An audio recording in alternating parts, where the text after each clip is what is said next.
There's the misbelief that cats are not social animals, but that's simply not true. Cats will appreciate and thrive if they can enjoy the company of another cat, like the stray cats in your community do. And like people, some cats will become best friends and sometimes will never do. But what's true? It's that cats that won't be buddies, at least they learn how to avoid each other and respect their boundaries. Cat personalities can be divided in two major generic types: timid and fearful, and confident and friendly cats. Depending on the personalities of the cats that we want to introduce, dynamics may vary. In order to create a good first impression and ensure a long-lasting friendship, we need to use a protocol that's going to work no matter the personalities of the cats that we're trying to introduce. If we don't use a protocol, we leave too much to luck and aggression might happen, making the bonding between the two cats way more difficult or even impossible. Some of the non-medical causes for aggression between cats can include fear, lack of socialization, not enough space. We're going to talk more about it later. Few resources like water, food, litter, and finally, an improper introduction of a new cat. In today's video,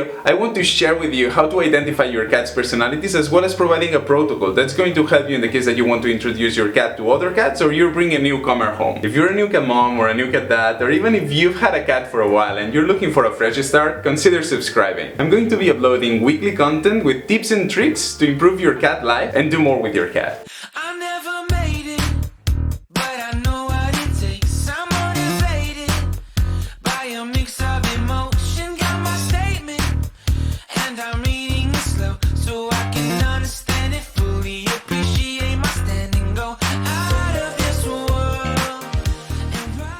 I would love to tell you that there's one proven way to introduce the cats, give you a schedule, day 1, do this, day 2, do that. It doesn't work like that.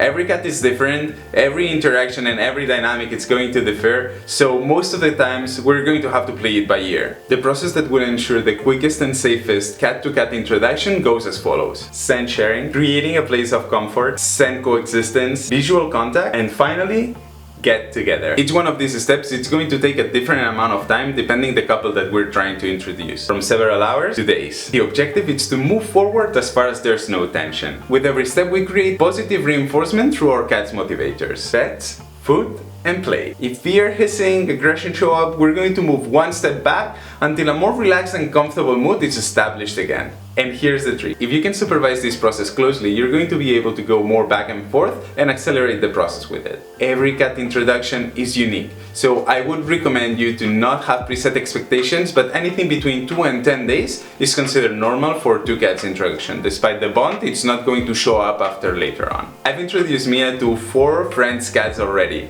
With 2 of them, the relationship is amazing. They chase each other, they play, they even groom each other. With one of them, we're work in progress. And the last one, it looks like it's not working so far, but we're going to keep on trying. Before we start, hissing and growling are normal behaviors in cat and they will most likely occur. In cat-to-cat dynamics or inter-cat aggression, the cat who hisses, it's usually the victim, the one that's being chased or antagonized. When it happens, it's an indication to stop and take a step back. If we don't, things might escalate and set us back several steps or even forever. One thing I've learned through all these introductions is that if you let two cats figure it out, chances are they won't.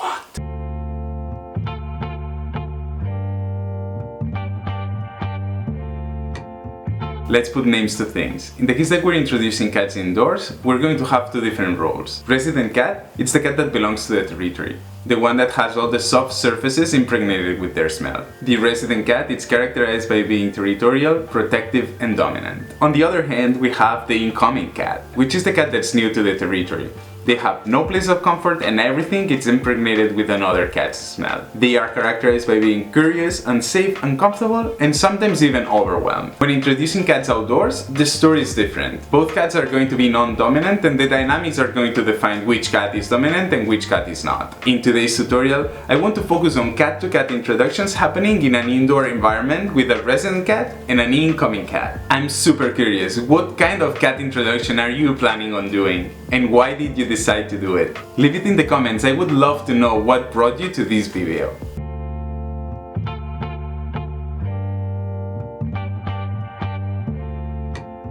Introducing to cats should start before the incoming cat arrives. Because we're going to be using food as a positive reinforcement tool, we need to be able to control when our cat is going to eat. If you are free feeding your cat, meaning that you always have a bowl of dry food available for them, you should remove it. Instead, we need to put our cat on a schedule, eating 2 or 3 times a day. I would recommend one meal at 7 AM, one meal at 3 PM, and the last meal at 11 PM. Not free feeding our cat, it's also a great way to get our cat sleep through the night.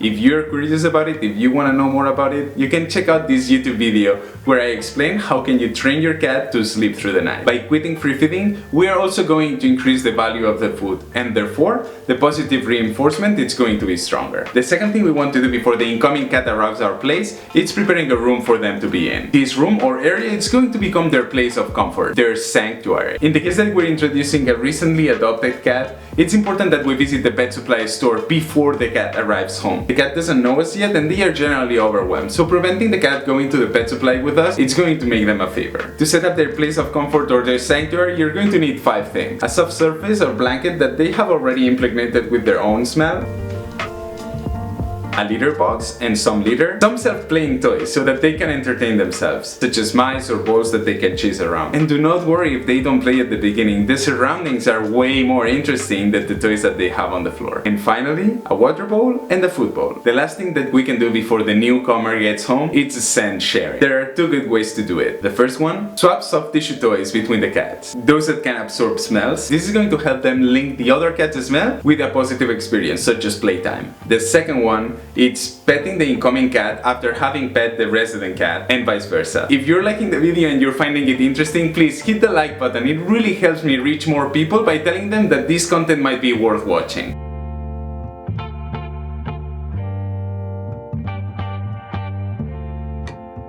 Because we love our cats and we've done our homework, we're going to receive the incoming cat to a home that's ready to receive them. This means that there's a designated area or room that the resident cat doesn't have access anymore, where the incoming cat has everything they need to be happy and at peace. When we get home, we're going to take the incoming cat directly to their place of comfort. If possible, avoiding visual contact between the 2 cats. You can achieve this by covering the carrier with a blanket or by placing the resident cat in a separate room while you move the incoming cat from the car to their place of comfort. Once the incoming cat is in their place of comfort or their sanctuary, leave the carrier in the floor, open it up, but do not take the cat from the carrier. Let the incoming cat leave the carrier at their own pace. If overwhelmed, just leave some food and water and leave the room. The real work starts now. This process can go as quickly or as slowly as you see fit. We are going to consider our cats can move to the next step when they are comfortable and curious instead of being tense and agitated. Your cat might show some of the following behaviors when afraid or uncomfortable: running away, hiding, aggression, which includes spitting, hissing, growling, swatting, biting, scratching, puffing fur and tail, arching their back, swishing tail, and flattening ears. If any of that happens, means that you went too far, too soon.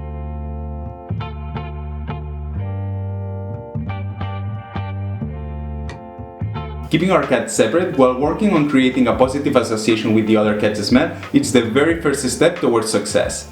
Tony, they are putting them in separate rooms! Damn it, we're not going to survive this one! This next step, it's all about learning our cats to get to know each other by smell and sound before they have any visual contact. This is because cats have a very strong body language and they can trigger aggression or fear in the other cats as well. In this space, we're going to create a positive association with each other cat's smell. Every cat motivator is different, but the main 3 are play, cuddle, and food, being food the most common one. What this means is that we're going to offer our cats opportunities to have positive experiences while smelling the other cat's smell. I'm going to give you some examples. For a cat that's food motivated, a good opportunity to create a positive association is feeding that cat while the other cat is present. Present in terms of smell. Remember that they are not going to see each other. A good way to achieve that is having both cats sitting in opposite sides of a door. This practice is great because you can put the food bowl closer or farther from the door to increase or diminish the amount of scent that they are perceiving. So you can start a little farther away and get closer in every meal. For a cat that's play motivated, we're going to draw the cat's attention closer to the door where the incoming cat is, and we're going to play there. By creating playtime opportunities closes the door that's separating both cats are going to be experiencing the smell and also having that positive association with play. Finally, a way to share smell if our cat is snuggle or cuddle motivated, cuddle with our cats while we're wearing clothes that are impregnated with the other cat's smell. Be alert of signs of stress and agitation. You can always diminish the intensity of the experience by drawing your cats farther from the source of the smell.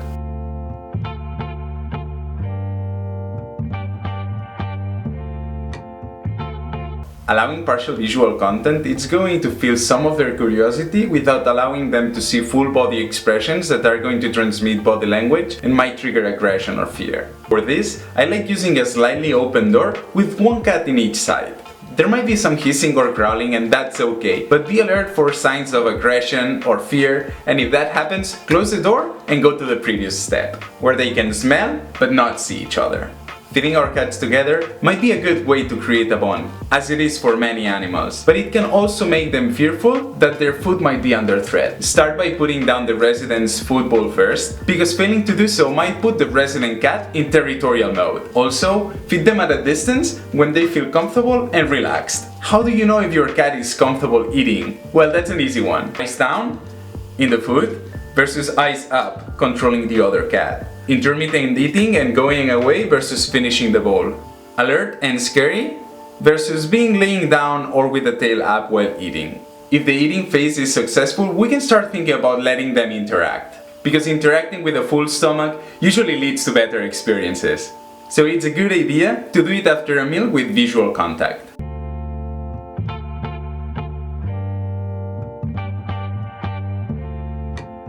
Contrary to what we would imagine that would happen when we open the door, it's that the incoming cat is absolutely going to ignore the resident cat. Instead, their curiosity is going to want them to roam around and get to know the place. It is common that the resident cat will follow the incoming cat while the exploration happens. A small hiss or growl or even a swap, it is normal and can be accepted. This is a cat way to ask for personal space. If one cat attacks the other though, they have to be separated immediately. To be able to do that, we should not let the cats roam around on their own, because cats are smart and they might be able to figure it out, but the outcome of them figure it out might not be the outcome that we're looking for, especially if one of them feels trapped and the situation escalates. Ensure that the less dominant cat has always an escape route. I highly encourage you to not having preset expectations, because every couple of cats are going to be different, and while some cases might be very fast, some might take days, even weeks. But be sure that cats are happier in pairs. So if you can afford having a second cat in your home, you're going to be rewarded with some personal space, because they will play with each other instead of bothering you, and twice as much cuddle time. If you found this video interesting, fun, educative,